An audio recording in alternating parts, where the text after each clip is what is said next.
نے میری بات سمجھ لی انشاءاللہ. اہل حدیث کبھی مناظرہ میں کامیاب نہیں کیوں ہوتے؟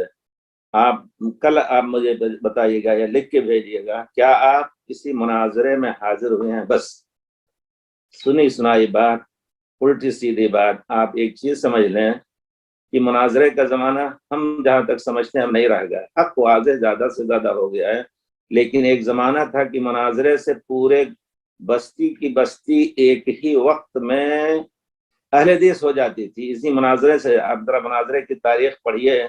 مئو سے ایک کتاب نکلی ہے مناظرات اسلام یا مناظر اسلام، اس طرح کی کوئی چیز ہے، اس کا شاید ایک جز میرے پاس ہے، تو اس کو پڑھیے تو دیکھیے اللہ تعالیٰ کی مدد کتنی ہوتی تھی ان اہل حدیث علماء کے ساتھ. اور پھر مولانا سلام اللہ مرسری قادیانیوں سے کیا مناظرہ کرتے تھے، کس طرح دیکھا آپ نے، اور فاتح قادیان کی بہرحال لمبی بات ہے. تو آپ نے یہ سنی سنائی بات یا یہ کہ کیوں کامیاب نہیں ہوتے ہیں، کبھی آپ نے کسی مناظرے میں شرکت کی ہے؟ اگر شرکت کی ہو تو اس کی رپورٹ دیجئے.